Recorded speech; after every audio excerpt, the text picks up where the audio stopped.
एखाद्या दिवशी ना आपल्या आवडीची भाजी नसली किंवा तोंडाला जर आपल्या चव नसली तर असं काहीतरी 5 मिनिटात बनवायचं आणि खायला घ्यायचं. रेसिपी ना एवढी सोपी आहे, तोंडाची डबल चव वाढवणार आहे आणि पटकन होणारी आहे. त्यामुळे व्हिडिओ अजिबात स्किप करू नका, संपूर्ण पहा. यासाठी इथे मी 2 छोटे छोटे लसणाचे कांदे घेतलेत आणि लसूण सोलताना बघा पूर्ण याच्या ज्या पाकळ्या असतात त्या काढायच्या नाही आहेत. लसणाच्या कुड्या अशा हातावरती घेऊन नुसते चोळून घ्यायचेत. वरची जेवढी साल निघेल तेवढीच, बाकी सगळी साल काढण्याची काही आवश्यकता नाही आहे.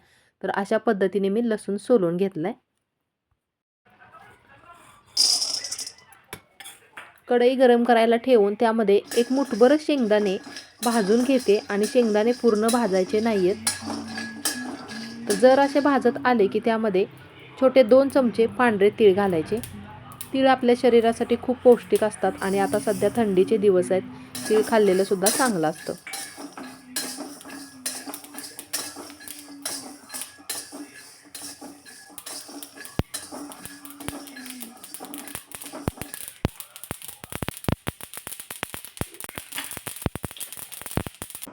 तिळाचा तडतड आवाज यायला लागला की ओळखायचं चांगले तीळ भाजलेले आहेत. आता ते सगळं मी एका प्लेटमध्ये काढून घेतले आणि आता थोडंसं सुक्कं खोबरं किसून घेतलेलं आहे. खोबरं भाजायला काही फारसा वेळ लागत नाही, त्यामुळे अगोदर शेंगदाणे आणि तीळ भाजून घेतले आणि त्यानंतर मग खोबऱ्याचा किस भाजून घेते. थोडासा लालसर कलर झाला की हे सुद्धा प्लेटमध्ये काढून घ्यायचे. आता कढईमध्ये अगदी थोडंसं तेल घ्यायचं आहे आणि त्यामध्ये एक प्लेटभर चिरलेला कांदा घालायचा.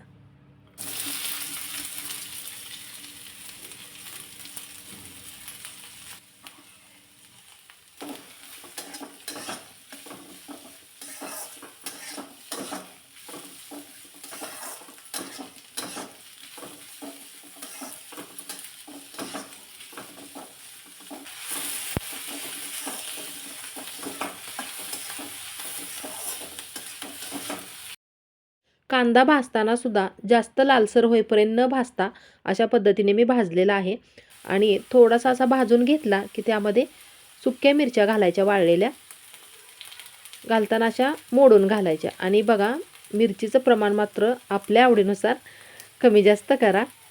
सुकी मिरची यामध्ये वापरली ना की याचा एक वेगळाच फ्लेवर यामध्ये उतरतो आणि मस्त झणझणीत चमचमीत अशी चटकदार चव येते याला.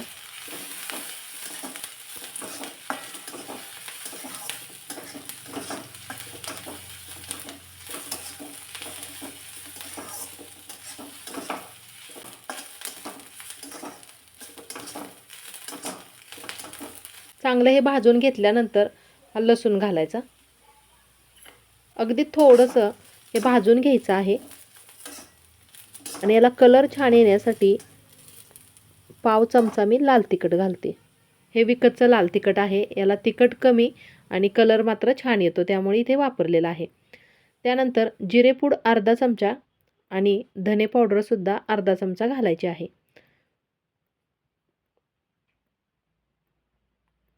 आणि आता जास्ती परतण्याची काही आवश्यकता नाही, अगदी काही सेकंदाकरता हे परतून घ्यायचे आणि त्यानंतर लगेच भाजून ठेवलेले हे जे आपण जिन्नस आहेत, सुकं खोबरं वगैरे, ते सगळं यामध्ये घालायचं.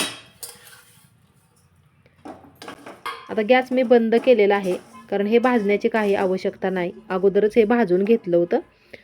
सोबतच तीळ आणि शेंगदाणे सुद्धा घालते.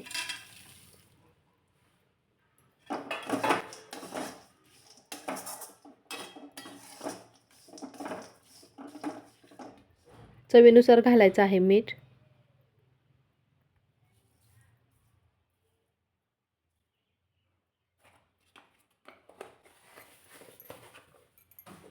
आता हे थोड्या वेळासाठी असंच कढईमध्ये ठेवायचं आहे, म्हणजे याला कडकपणा येतो आणि त्यानंतर मग एका प्लेटमध्ये काढून जरासं थंड करून घ्यायचे. माझी आई ना हे पाट्यावरती वाटून घ्यायची, पण आता सध्या माझ्याकडे पाटा नाही आहे, त्यामुळे उकळामध्येच हे मी ठेचून घेते. आता हल्ली बघा उकळामध्ये किंवा पाट्यावरती शक्यतो असे वाटण्याचे प्रकार कोणी करत नाहीत, कारण की आता मिक्सरची सुविधा झाली आहे. पण खरं सांगू का, उकळामध्ये किंवा पाट्यावर वंट्यावर असं वाटून घेतलेली चव आणि मिक्सरमध्ये आपण जे वाटून घेतो बारीक करतो त्याची चव खूप त्या चवीमध्ये फरक आहे. त्यामुळे जर उकळ असेल तर उकळामध्ये असं जाडसर हे ठेचून घ्या. बघा एवढी जबरदस्त चव येते ना याला. एकदा नक्की बनवून बघा, तुम्हाला आवडेल. आणि अजून महत्त्वाचा घटक यामध्ये घालायचा आहे, त्यामुळे व्हिडिओ अजिबात स्किप करू नका, संपूर्ण पहा.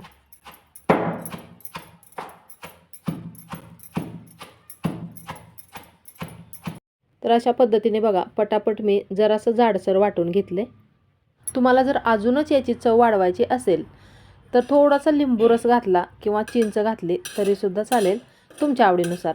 चपातीबरोबर, भाकरीबरोबर किंवा भातासोबतसुद्धा तुम्ही तोंडी लावू शकता. मस्त झणझणीत अशी आपली कांद्या लसणाची चटणी तयार झाली आहे. अशी चटणी बनवून ना हवाबंद डब्यामध्ये भरून फ्रीजमध्ये ठेवायची, म्हणजे एक 5-7 दिवस तरी चांगली आरामशीर टिकते. कच्ची कोथिंबीर असेल तर थोडीशी कोथिंबीरसुद्धा यामध्ये वाटताना तुम्ही घालू शकता. आणि मगाशी मी म्हटलं होतं महत्त्वाचा घटक घालायचा आहे, तो म्हणजे वरून थोडंसं कच्चं तेल. कच्चं म्हणजे आपलं जे गोडं तेल वगैरे असतं ना, ते वरून थोडंसं घालायचं.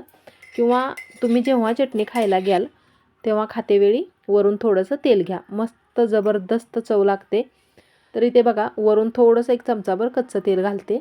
कशी वाटली रेसिपी? थोडीशी जरी आवडली असेल तर प्लीज लाईक, शेअर आणि आपल्या चॅनलला सबस्क्राईब करायला मात्र अजिबात विसरू नका. चला तर मग मी लवकरच भेटते अशाच नवीन एका छानशा वेगळ्या रेसिपीसोबत पुढच्या व्हिडिओमध्ये. रेसिपी संपूर्ण पाहिल्याबद्दल खूप खूप मनापासून धन्यवाद.